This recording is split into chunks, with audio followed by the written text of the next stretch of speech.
Queridos, abramos a palavra do nosso Deus em Gênesis capítulo 2. Hoje é o primeiro domingo do mês e, como de costume, nós expomos pela manhã e pela noite o livro de Gênesis.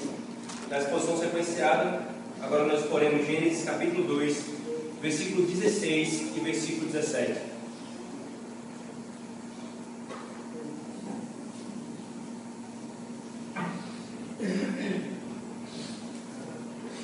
Diz assim a palavra do nosso Deus, irmãos. E o Senhor Deus lhe deu esta ordem: de toda árvore do jardim comerás livremente, mas da árvore do conhecimento do bem e do mal não comerás, porque no dia em que dela comeres, certamente morrerás. Vamos orar, irmãos, pedindo a bênção do nosso Deus, mais uma vez. Deus bendito, nós estamos diante da Tua palavra, Senhor, como filhos que se assentam aos pés de seu Pai, como alunos, Senhor, e discípulos que se assentam aos pés do seu Mestre. Nós nos assentamos aos Teus pés, Senhor. Nós queremos ser ensinados e instruídos pelo Senhor em todo o Teu conselho, Senhor, e aprendermos e crermos naquilo que a Tua palavra fala e ensina. Ó Deus, que pelo Teu Santo Espírito, Senhor, o Senhor nos ilumine o entendimento, que pelo Teu Santo Espírito o Senhor nos abra os olhos para contemplarmos a glória de Cristo, Senhor, nas letras da antiga aliança. Nós oramos nessa expectativa e crendo que o Senhor nos responderá. Em nome de Jesus. Amém. Irmãos, já comentei com os irmãos algumas vezes que, enquanto novo convertido, embora eu tenha crido no nosso Senhor Jesus Cristo como nosso suficiente Salvador, eu ainda tinha algumas dúvidas acerca de algumas doutrinas da palavra de Deus. E uma delas, que eu percebo que é muito comum para alguns, é: por que nós herdamos o pecado de Adão? Ora, eu pensava, se foi Adão que pecou, por que eu recebo a culpa e a responsabilidade desse pecado? O que na fé cristã é chamado de pecado original. Qual é o porquê disso? Ou ainda, irmãos, o porquê de Cristo ter se tornado perfeitamente homem e perfeitamente Deus? Por que ele precisava fazer isso? Por que o Evangelho tinha de ser assim? Por que ele precisava ter nascido perfeito e sem pecado? Por que ele precisava ter cumprido perfeitamente a lei de Deus? Por que ele precisava morrer? E por que ele precisava ressuscitar? Todas essas perguntas, embora eu tivesse crido nisso, ainda não tinham plena explicação para mim. E nesse texto, irmãos, de Gênesis, que muitas vezes a gente passa batido, nós temos a resposta para essas perguntas. Nós temos o fundamento que explica o porquê de todas essas coisas. O porquê de nós recebermos o pecado de Adão. O porquê de Cristo precisar fazer tudo o que Ele precisou fazer, irmãos. Nós vimos, queridos, no capítulo 1, que o nosso Senhor Deus criou todo o mundo, todo o universo pela palavra do seu poder.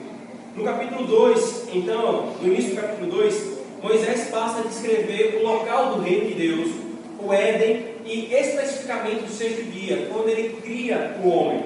E logo após criar o homem, colocar o homem no jardim, nós chegamos nesse texto, Gênesis 2, 16 e 17, que nos fala acerca de um pacto que Deus firmou com Adão, irmãos. Agora, por que um pacto que Deus firmou com Adão? Porque na Escritura Sagrada nos é revelado, nos é exposto, que Deus ele se relaciona com os homens por meio de pactos. Nós acabamos, por exemplo, de ler um texto agora em Gênesis capítulo 6. O Senhor falou: Noé, eu vou destruir toda a humanidade, mas eu não vou destruir você. Por quê? Porque com você eu fiz um pacto. Isso é repetido também, irmãos, lá em Gênesis capítulo 15, versículo 18, quando Deus se volta para Abraão e fala assim: Abraão, contigo eu faço uma aliança, contigo eu faço um pacto. Isso se repete em Êxodo, capítulo 34, quando ele fala: povo de Israel, com vocês eu faço um pacto. Isso se repete em Samuel, 2 Samuel 23, quando ele se vira para Davi e fala: Davi, contigo eu faço um pacto. O pacto, então, irmãos, é o meio pelo qual Deus se relaciona com a sua criatura.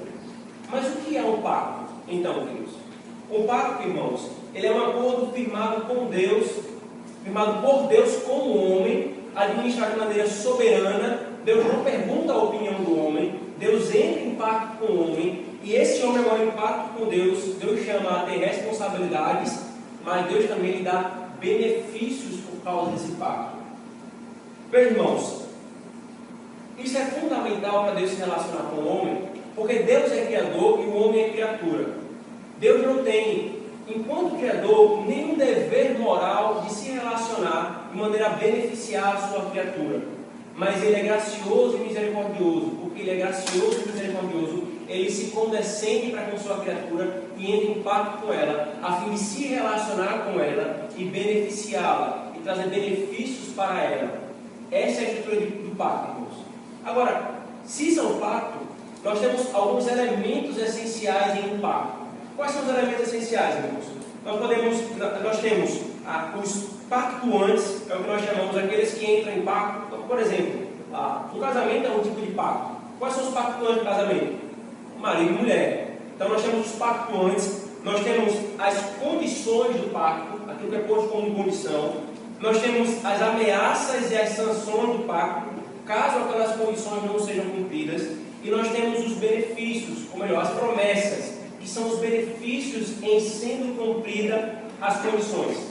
E aí ele pode falar assim, mas pastor, por que o senhor está falando que tem um pacto aqui em Gênesis capítulo 2, se nós não temos a palavra pacto? Veja, irmãos, nós não temos a palavra pacto, mas a nossa hermenêutica, ela não espera simplesmente que tenha as coisas explicitamente falando, né? Diretamente falando.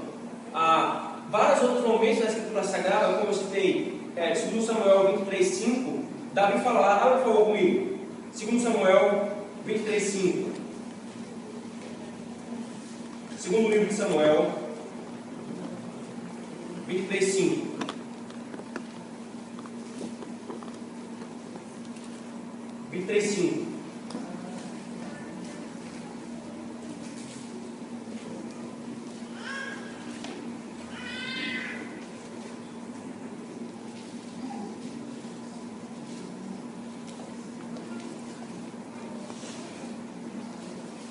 Veja o que ele diz, irmãos. Davi falando ao Senhor: não está assim com Deus a minha casa, pois estabeleceu comigo uma aliança eterna, em tudo bem definida e segura. Não me fará Ele prosperar toda a minha salvação e toda a minha esperança. Veja o que Davi está falando, irmãos: que o Senhor estabeleceu comigo uma aliança eterna. A pergunta é: onde foi que o Senhor estabeleceu com Davi uma aliança eterna? Isso aconteceu, irmãos, lá em 2 Samuel capítulo 7. Só que quando nós lemos 2 Samuel capítulo 7, em nenhum momento a palavra aliança aparece. Deus firma uma aliança com Davi, mas a palavra aliança não aparece ali. Mas no final da sua vida, Davi olha para trás e fala: aquilo que Deus fez comigo foi um pacto. A mesma coisa acontece aqui, irmãos. Oséias capítulo 6 vai falar a mesma coisa, que no início Deus fez um pacto com Adão. Aqui, irmãos, nós temos todos os elementos do pacto, e como eu costumo brincar, tem cheiro de pacto, tem gosto de pacto, parece com pacto, então é pacto. Deus firma um pacto com o homem, embora não tenha a palavra pacto aqui. E qual é a estrutura então aqui, irmão, dos elementos? Veja, por favor, Gênesis capítulo 2. Quem são os pactuantes? Ele diz: o Senhor Deus disse ao homem. Então nós temos aqui o Senhor Deus e o homem. Qual é a condição do pacto? Ordenou: de todas as árvores do jardim podeis comer, mas da árvore do conhecimento do bem e do mal não comereis. Essa é a condição: não comereis da árvore do conhecimento do bem e do mal. As ameaças. Qual a ameaça que o pacto traz aqui? Porque no dia em que dela comereis, certamente morrerás. Qual é a promessa então, pastor? Qual é a promessa que está posta aqui? Já que no pacto precisa ter uma promessa. É exatamente a promessa implícita, irmãos. Porque veja, se ele comer, ele vai morrer. Se ele não comer, ele vai viver. Então nós temos aqui uma estrutura do pacto, irmão, de forma que a questão central aqui, irmão, da mensagem do texto diz respeito aos pactuantes, a representatividade pactual em Adão. Adão foi posto como cabeça pactual, ele representava outros, né? Quando Deus entra em pacto com Adão, ele entra em pacto com toda a humanidade por meio de Adão. Adão é o representante. Preste atenção nessa linguagem. Adão é o mediador do pacto. Adão é o mediador do pacto.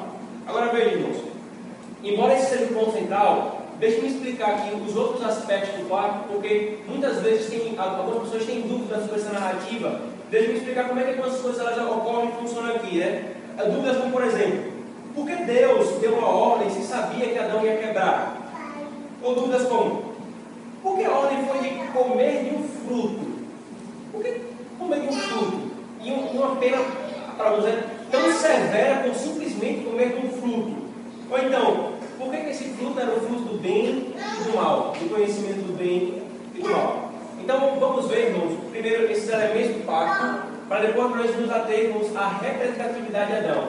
E aqui, irmãos, a minha expectativa é que os irmãos se inflamem por essa doutrina, porque eu sou apaixonado por essa doutrina, irmãos. Essa doutrina, para mim, foi libertadora para entender o Evangelho. E é nesse segundo ponto que eu espero que os irmãos entendam o porquê que nosso mediador, que nosso Cristo é o que Ele é. Tá bom? Então, vamos aos elementos do pacto.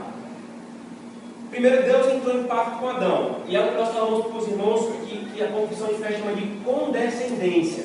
É como um pai que se inclina para falar com o seu filho, que sabe da limitação do seu filho, então se condescende com ele. E aí deixa eu ler o que a confissão de fé fala no capítulo 7, versículo 1. Tão grande é a distância entre Deus e a criatura, que, embora as criaturas racionais lhe devam obediência como ao seu Criador, nunca poderiam fluir nada dele, do seu Criador, como bem-aventurança e recompensa, senão por uma voluntária condescendência da parte de Deus, a qual foi ele servido significar por meio de um pacto. A confissão está nos explicando, irmãos, muito corretamente que Deus e a criatura são afastados.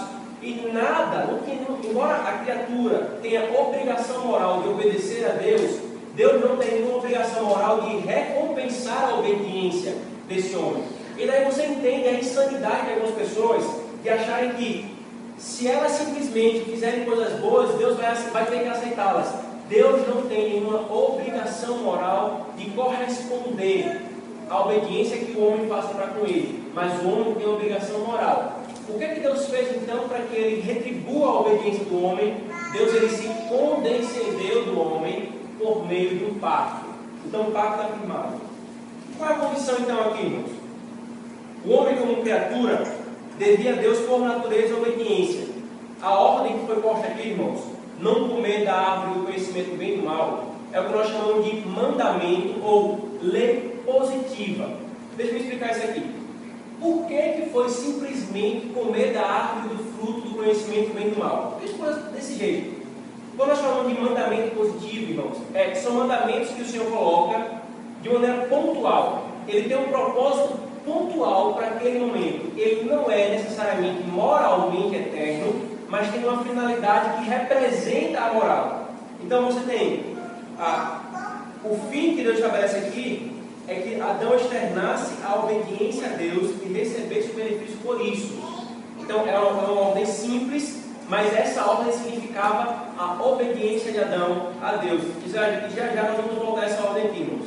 Se não houvesse essa ordem, queridos, não haveria retribuição de benefícios.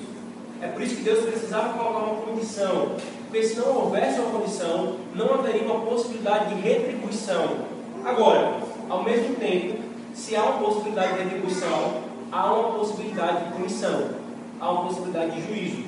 Era necessário que o homem, irmãos, no exercício do seu livre-arbítrio, mostrasse de bom grado e livremente o seu amor e obediência a Deus. Era fundamental isso. E aqui, queridos, à época, Adão de fato possuía livre-arbítrio, enquanto criatura justa e boa. Deixa-me só explicar aqui. Ele possuía livre-arbítrio porque ele foi criado justo, puro e bom, totalmente santo.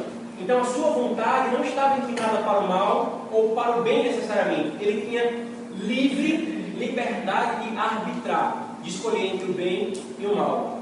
Depois que o homem cai e comete pecado, o que nos é dito em Gênesis capítulo 6? Nós lemos agora na leitura continuada. Desvio que o desígnio do coração do homem era sempre, totalmente e continuamente para o mal. Ou seja, após a queda, o homem agora é inclinado para o pecado. Só que nesse contexto do pacto, o homem tinha total possibilidade, liberdade de fazer o que é bom ou de fazer o que é mal, de agradar a Deus ou de desagradar a Deus. Esse estado é o que nós chamamos de estado probatório, ou seja, é o teste. Foi um estado de teste que Deus pôs a Adão, para que por meio de algo simples Adão mostrasse a sua obediência a Deus, irmãos. Agora veja que interessante isso. Quanto mais nós investigamos essa situação aqui que está sendo posta, nós nos maravilhamos com a bondade de Deus. Porque veja o seguinte: Deus deu ao homem todas as condições do homem obedecer. Preste atenção, Deus deu ao homem uma natureza boa, não inclinada para o mal, mas inclinada para obedecê-lo. Deus deu ao homem um local propício. Ele estava, irmãos, no Éden. No Éden tinha tudo à sua disposição. Era um mundo, irmãos, sem pecado. Porque lembremos que quando o homem caiu, não só a humanidade foi corrompida pelo pecado. O apóstolo Paulo fala em Romanos capítulo 8 que a natureza, a criação, geme pela manifestação dos filhos de Deus. Porque ela também foi reduzida ao pecado por causa do homem, enquanto seu vice-regente. Então veja, ele não só deu uma condição interna para o homem obedecer a Deus, mas Deus também deu para o homem uma condição externa, um ambiente perfeito e favorável para obedecer. E por último, irmãos, a condição em si mesma era uma condição simples e, entre aspas, besta, simples, tranquila, não comer de um fruto. Agora veja a terceira coisa, irmãos. O que estava envolvido nessa condição? Que era comer da árvore do bem e do mal. Não era uma condição pesada demais, irmãos. Era algo simples e sem complexidade, nada inconcebível, mas simplesmente não comer de um dado fruto. Por que essa simplicidade, irmãos? A simplicidade dessa ordem, irmãos, mostra exatamente a graça de Deus por trás de tudo isso.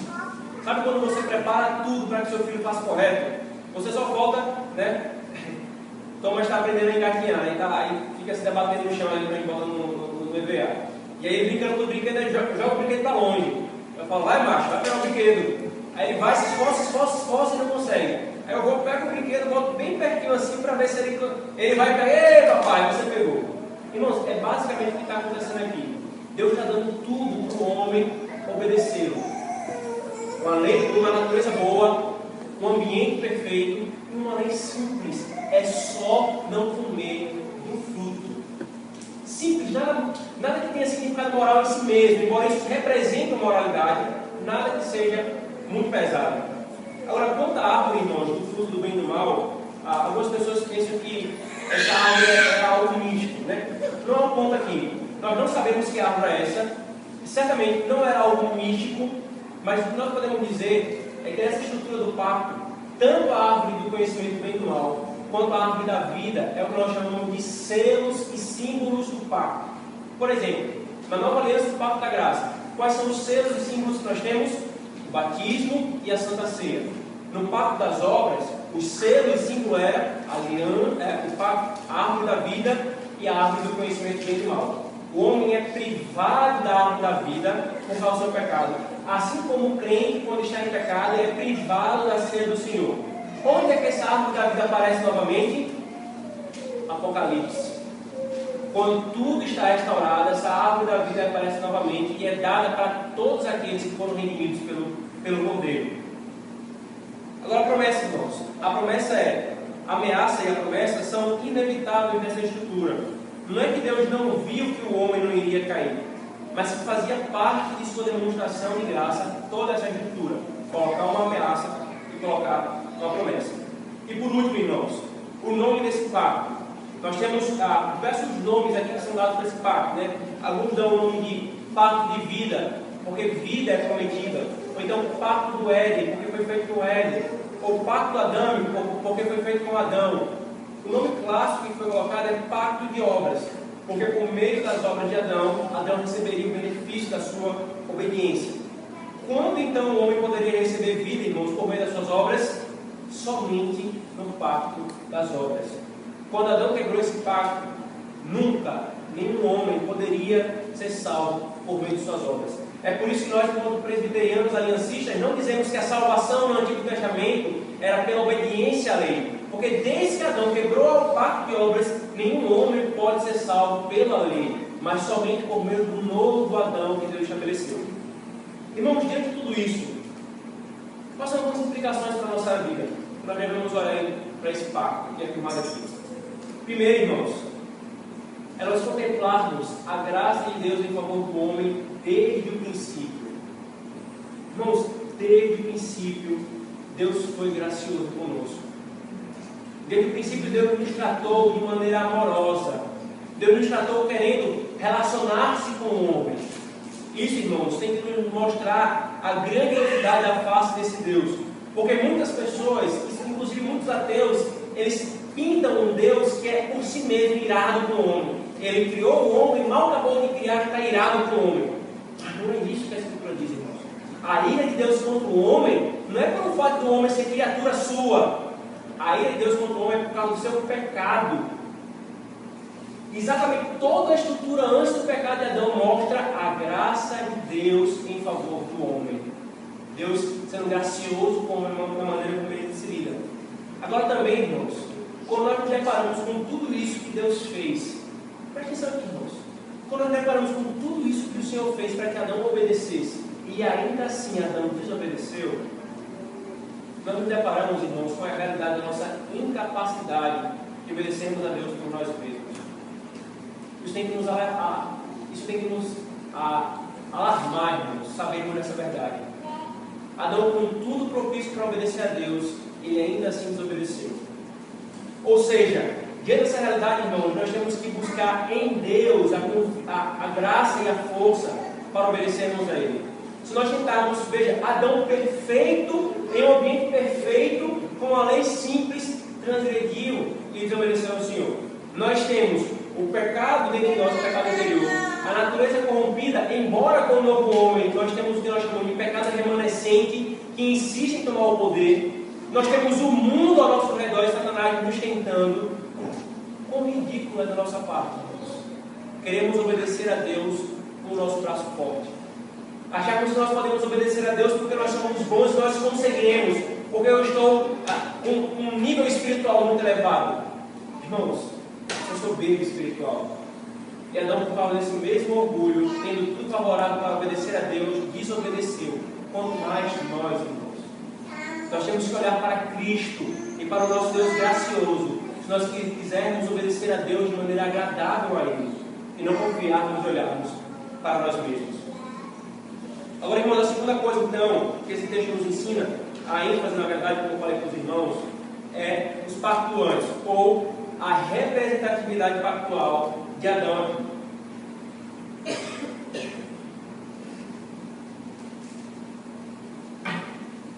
Com isso, irmãos, quando nós falamos da ênfase de Adão como representante pactual, nós entendemos o porquê que eu falei aqui no início, que a doutrina do pacto e essa representatividade pactual, ela é fundamental para entendermos o Evangelho corretamente. Como eu falei, para entendermos por que Cristo precisou se tornar perfeitamente homem e perfeitamente Deus. Por que Cristo precisou encarnar e ser encarnado de maneira perfeita, sem pecado? Por que Ele precisou viver uma vida de obediência à lei, morrer e ressuscitar? Por que tudo isso, irmãos? Está fundamentado nisso aqui, nessa doutrina, irmãos. Sem ela, fica uma lacuna imensa. E muitos tentam preencher essa lacuna com muitas coisas. Mas a doutrina do pacto é essencial para entendermos o Evangelho com profundidade. O ponto está na representatividade pactual de Adão, irmãos. Porque Adão era o nosso representante pactual, o que ocorresse com ele seria nosso. O que ele recebesse, nós receberíamos. O que ele não recebesse, nós também não receberíamos. Que implicação nós temos aqui, irmãos? Veja, se ele pecou e caiu do estado de inocência para o estado de pecado e miséria, ele levou todos aqueles que ele representava. É por isso, irmãos, que a linguagem da Bíblia é: nós estamos em Adão. Nós fomos unidos com Adão como nosso representante pactual. Toda a humanidade hoje, irmãos, todos os homens nascem unidos a Adão. No sentido de, são representados por Adão. Ele é o seu representante, ele é o seu cabeça. Todos os homens, então, irmãos, nascem em pecado. É exatamente isso, irmãos, a estrutura da palavra de Deus. É por isso que é dito que nós herdamos o pecado de Adão, o chamado pecado original. A causa é o pacto de obras. O meio dessa transmissão desse pecado é a geração natural. Nós somos filhos de Adão, Adão gerou filhos e filhos e filhos e filhos até que chegou em nós. Isso quer dizer, irmãos, que toda a humanidade foi afetada pelo pecado de Adão. Ela já nasce pecadora. E a parte real, faz parte real do seu próprio ser. Ela nasce pecadora com o pecado de Adão, já nasce debaixo do juízo de Deus e ela comete seus próprios pecados. Vejam, irmãos, a Escritura não separa as duas coisas. O homem nasce com o pecado original e o homem também comete seus próprios pecados. Essa é a estrutura da corrupção do pecado do homem. Se nós minimizarmos isso, irmãos, nós minimizamos a obra de Cristo. Entendermos corretamente isso é fundamental para entendermos a obra de Cristo. Agora vejam que esse é exatamente, queridos, a estrutura da palavra de Deus. Vejam por favor comigo em Gênesis capítulo 4. Ainda em Gênesis. Logo após a queda, o que acontece, irmãos? É registrado o assassinato de um irmão para com outro. Caim se irou contra Abel e cometeu o primeiro homicídio da história da humanidade. Logo em seguida, um dos descendentes de Caim, chamado Lameque, o que foi que ele fez? A impiedade desses homens era tão grande, o pecado corrompeu ele de tal forma, que Lameque foi o primeiro homem, versículo 23 do capítulo 4. E disse Lameque às suas duas esposas.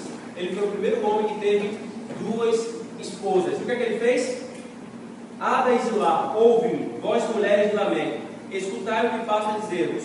Matei um homem porque ele me feriu, e um rapaz porque me pisou.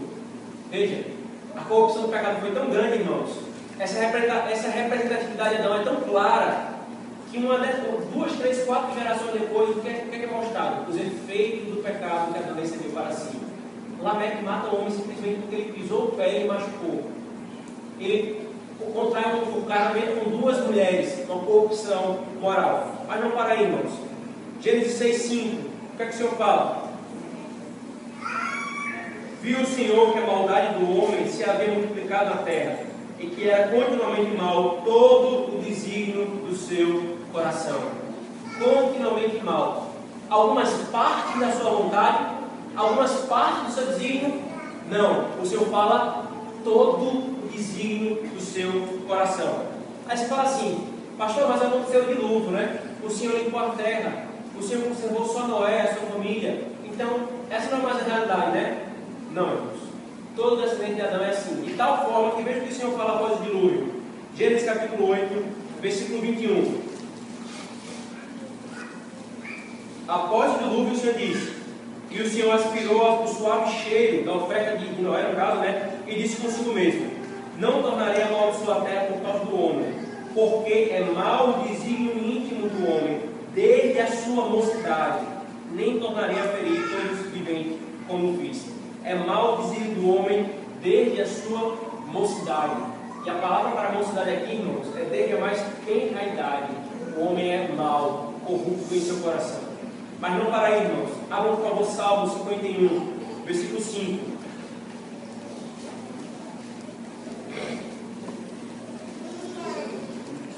Salmo 51, versículo 5. Davi fala: eu nasci na iniquidade, e em pecado me concebeu minha mãe. Eu nasci na iniquidade, e em pecado me concebeu minha mãe. E por último, irmãos, abra por favor Romanos capítulo 3. Romanos capítulo 3.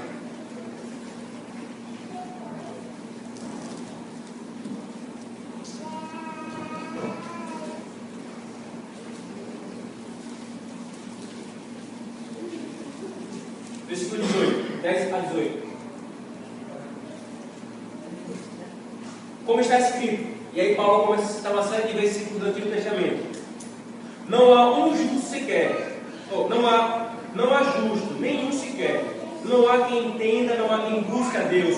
Todos se extraviaram, a uma se fizeram inúteis. Não há quem faça o bem, não há nenhum sequer. A garganta deles é sepulcro aberto, como a língua urda em engano. Veneno de víbora está nos seus lábios. A boca eles a têm cheia de maldição e de amargura. São os seus pés velozes para derramar sangue. Nos seus caminhos há destruição e miséria. Desconheceram o caminho da paz. Não há temor de Deus diante dos seus olhos. Versículo 23. Pois todos pecaram e carecem da glória de Deus. Irmãos, essa é a realidade nossa enquanto descendentes de Adão. Porque Adão pecou enquanto nosso representante pactual, Todos nós nascemos dessa forma.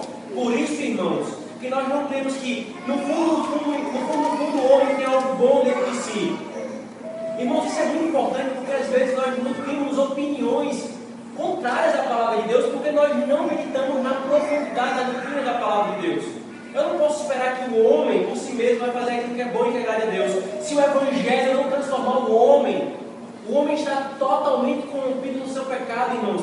É por isso que nós necessitamos de um mediador. Se o homem tivesse alguma coisa dentro de si que o tornasse capaz de escolher a Deus, de fazer o que fosse o bem espiritual para Deus, nós não precisaríamos de um mediador. Mas porque nós somos totalmente corrompidos pelo pecado, por causa do nosso representante pactual, nós precisamos desesperadamente de um mediador. E é exatamente isso aqui o argumento do apóstolo Paulo, irmãos. Em Romanos capítulo 1 até o capítulo 3, ele quer mostrar como que todos os homens necessitam de Cristo. E qual é o argumento dele? Porque todos estão corrompidos totalmente com o pecado. Se essa não for a realidade, irmãos, que é explicada por causa de Adão, nós não entendemos o Evangelho corretamente. Todos foram totalmente corrompidos, irmãos. Não há nenhuma área, nenhum aspecto do nosso ser, da nossa existência, enquanto homens, que não tenha sido corrompido por causa da queda de Adão. Eu preciso alertar então, irmãos, quando alguns erros e heresias que existem hoje, que negam o pecado original, ou que o distorcem profundamente, como o humanismo, o arminianismo, os espíritas, para todos estes, os homens não foram afetados tanto assim. Eles podem fazer algo bem em si mesmos, eles podem escolher a Deus, eles podem ter boas obras que agradem a Deus. Por exemplo, você vê o romanista, ele crê que a justificação, parte Deus faz e a outra parte é o homem que faz. No Evangelho não há espaço para uma parte que o homem faz da sua salvação. O Evangelho é: a salvação pertence ao Senhor. O homem não tem capacidade alguma de se salvar. Alguns chegam inclusive a afirmar que não existe pecado original. Isso é heresia, irmãos. Destruir isso é destruir o Evangelho. E quando nós alertamos isso, irmãos, é que para que os irmãos não sejam levados por todo e qualquer vento de doutrina, mas facilmente entendam qual é o erro e qual é o acerto. Negar essa doutrina, irmãos, é negar a própria palavra de Deus. E qual é a implicação dela, irmãos? Qual é a implicação de tudo isso? É diante, irmãos, da negritude do pecado e da corrupção do homem, que brilha para nós a glória do nosso mediador, do nosso Salvador. Para onde tudo isso aqui aponta, irmãos? Se Adão foi o primeiro Adão que caiu em pecado, o apóstolo Paulo nos apresenta em 1 Coríntios capítulo 15 o segundo Adão que Deus estabeleceu. Abram, por favor, 1 Coríntios capítulo 15. 1 Coríntios capítulo 15. Versículo 22 e 47.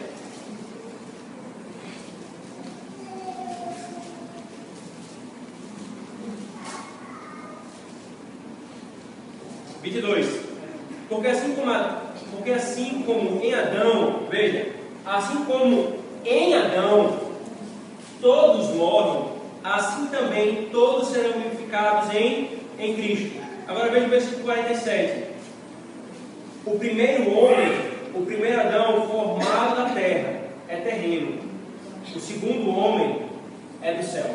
Quem é esse segundo homem que Paulo está se referindo, irmãos? Cristo. Adão, irmãos, em sua incapacidade de obedecer a Deus, aponta para aquele segundo Adão que foi totalmente incapaz de obedecer a Deus. Ao nós nos depararmos, irmão, com a queda, é para que nós olhamos para aquele que nos levanta. E quando nós caímos, irmãos, e essa estrutura se mantém na nossa caminhada, irmãos, todas as vezes que nós caímos e vemos marcas em nossos joelhos, sangue nas nossas mãos porque nós caímos, é para nos lembrar das marcas daquele que nos levanta com a sua força e com a sua graça. Adão caiu, Adão não permaneceu de pé diante do Senhor, mas Cristo, como Paulo diz, é o segundo Adão que permaneceu de pé diante do Senhor Deus. Agora há um texto, irmãos, que explica mais claramente esse paralelo. Abra por favor comigo em Romanos capítulo 5. Romanos capítulo 5.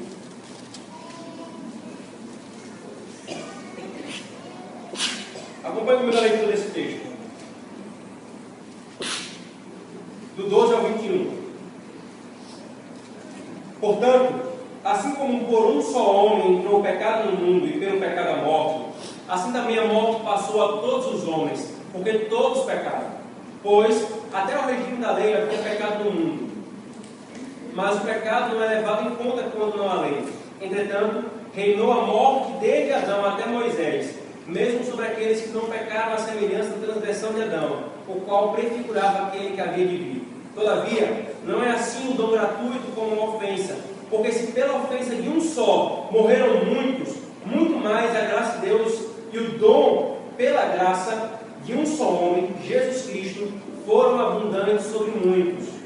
O dom, entretanto, não é como no caso em que somente um pecou, porque o julgamento derivou de uma só ofensa para a condenação, mas a graça transcorre de muitas ofensas para a justificação. Agora veja, se pela ofensa de um só e por meio de um só reinou a morte, muito mais os que recebem a abundância da graça e o dom da justiça reinarão em vida por meio de um só, a saber, Jesus Cristo. Pois assim como por uma só ofensa veio o juízo sobre todos os homens para a condenação, assim também, por um só ato de justiça, veio a graça sobre todos os homens para a justificação e da vida. Porque como pela obediência de um só homem, muitos se tornaram pecadores, assim também por meio da obediência de um só, muitos se tornarão justos. Irmãos, veja o que o apóstolo Paulo está falando aqui. Do capítulo 1 ao capítulo 3, o apóstolo Paulo mostra a realidade do pecado que torna todo homem necessitado da justiça de Cristo. Então, no capítulo 4, o apóstolo Paulo mostra qual foi a solução de Deus para o problema do pecado. A solução é a justificação pela fé. Ele cita o exemplo de Abraão. Abraão não trabalhou, mas creu naquele que justifica, e ele foi justificado pela fé. Então ele passa a falar sobre a justificação pela fé. Quando ele chega no início do capítulo 5, ele louva a Deus e mostra os efeitos dessa justificação. Ele diz: aqueles que são justificados pela fé não têm mais condenação, estão em paz com Deus. Só que preste atenção numa coisa, irmãos. Uma pergunta pode surgir tudo isso, e é essa pergunta que o apóstolo Paulo vai responder. Por que pelo pecado de um eu fui feito pecador, e por que pela justiça de um outro eu sou feito justo? Pensa, irmãos, como é que funciona isso? Por que a justiça de Cristo, eu falo, se eu creio em Cristo, a justiça é minha? Por que isso? Por que funciona dessa forma? Para responder essa pergunta, então, irmãos, o apóstolo Paulo passa a discorrer aqui no capítulo 12, no versículo 12 do capítulo 5 até o final. A resposta pode ser resumida da seguinte forma, irmãos: por causa da relação pactual representativa estabelecida em Adão, é que nós recebemos o pecado. Mas por causa da representatividade pactual de Cristo, é que nós recebemos a justiça. Assim como Adão representou toda a humanidade, Cristo representa uma nova humanidade, tirada dessa caída, dessa corrompida.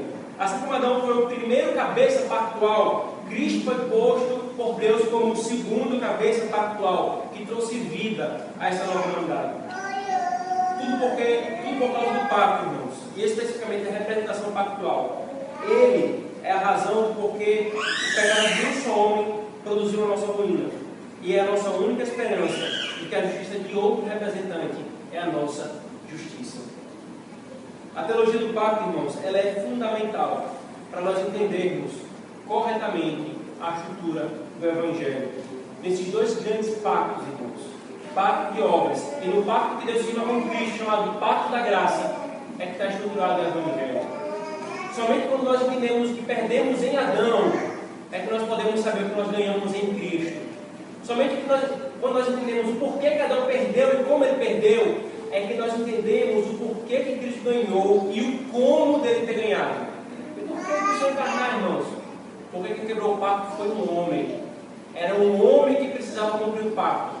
Mas o homem não poderia mais obedecer a Deus plenamente. É por isso, então, irmãos, que apenas aquele que tinha capacidade de obedecer a Deus e ter valor eterno de obediência precisou cumprir. Por isso Deus uniu em Cristo, plenamente homem, aquele que deveria obedecer, e plenamente Deus, aquele que poderia obedecer. Por que Cristo precisou morrer, irmão, nessa estrutura do pacto? Porque o salário do pecado é a morte. A quebra do pacto exigia morte. quando Cristo ele assume o lugar de representante pactual, ele recebe em si a punição do pacto. Quando ele recebe em si a punição do pacto, ele cancela todo espírito de dívida com relação à morte. É por isso que os crentes, por mais que ainda venham morrer fisicamente pelas consequências do pecado, eles não mais morrem espiritualmente. Todo homem, por mais que esteja vivo, em pé e andando, a Escritura fala, ele está morto espiritual. Mas em Cristo, os crentes eles não recebem a morte espiritual, porque Cristo recebeu em si as ameaças do pacto, as punições do pacto. E por que ele precisou ressuscitar, irmãos? Porque ao ressuscitar, ele vence a morte, e a sua justiça agora, digna e absoluta, ele morreu sem merecer morrer, ele morreu sem ter pecado, ele recebeu um salário por um trabalho que ele não fez, e agora a morte não pode detê-lo. Quando ele ressuscita, por causa da estrutura do pacto, a justiça eterna dele agora é dada a todos aqueles que creem. Nós precisamos crer nessas duas coisas, irmãos. Ou o pacto da graça fica de pé, o pacto das obras, ou ele cai. É por isso que para nós, enquanto presbiterianos, essa é uma doutrina fundamental, porque ela envolve o Evangelho. Ela não é simplesmente uma coisa periférica, irmãos. Se nós errarmos nesse primeiro pacto, nós erraremos no segundo. Eles são inseparáveis, irmãos. O pacto de graça, então, queridos, em Cristo, é o cumprimento perfeito do pacto de obras. Presta atenção. É por isso que a Escritura fala, irmãos, em Gálatas capítulo 3, que Cristo ele precisou nascer sob a lei. Ele precisou obedecer perfeitamente toda a lei de Deus. Aquilo que Adão não conseguiu fazer, Cristo fez. Adão precisava obedecer a lei de Deus. Adão não fez. Cristo, então, obedece a lei de Deus perfeitamente e perfeitamente satisfaz a justiça de Deus. Portanto, o pacto da graça, irmãos, em Cristo é um cumprimento do pacto de obras. Mas, pastor, por que a graça se é um cumprimento do pacto de obras? Porque o meio do benefício mudou. Nós recebíamos o benefício do pacto por nós mesmos. Veja, Adão era o nosso representante, mas ele era um dentre nós. Agora, Cristo, sendo um dentre nós para nos representar, ele é plenamente Deus e plenamente homem. E agora ele cumpre tudo como deveria cumprir, recebe para si todo o benefício que ele deveria receber do pacto. E como é que ele dá para aqueles que estão nele? Agora é requerido não mais a geração natural, não é ser filho natural, mas é pela fé e pelo arrependimento. Nós entramos em pacto com Cristo, irmãos, por meio da fé. Por meio da fé. Aqueles que rejeitam a doutrina do pacto de obras, ou a doutrina do pacto de maneira geral, não têm direito de reivindicar as bênçãos do pacto da graça. Seu entendimento adequado dos dois, e especialmente do pacto de obras, da imputação do pecado de Adão aos seus representantes, fica uma lacuna muito grande no Evangelho. Se não houvesse pacto das obras, também não haveria pacto da graça. Um fica de pé, ou os dois ficam de pé, ou os dois caem. Ou os dois caem. Em tudo isso, irmãos, o que é que se espera dentro dessa exposição da palavra de Deus, queridos? Primeiro, é que nós tenhamos nisso firmemente. É que nós tenhamos isso como a base essencial da nossa fé, irmãos. É isso que explica o Evangelho e a obra do nosso Senhor Jesus Cristo. Como eu falei para os irmãos, eu sou apaixonado por essa doutrina porque, enquanto crente, essa doutrina me libertou de um jeito, irmãos. Me trouxe uma paz em Cristo, porque é exatamente isso que a Escritura mostra, e ela se amarra todinha de maneira coerente e concisa. O Evangelho de Cristo brilhando de maneira mais gloriosa diante da face, diante dos nossos olhos. Agora também, irmãos, e você que não está em Cristo, você precisa estar em Cristo e não em Adão. Veja, não há meio termo.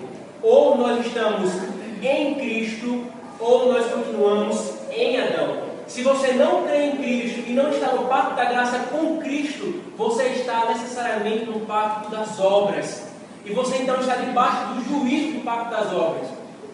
Mas se você crê em Cristo e é unido a Ele, você recebe os benefícios do pacto em Cristo.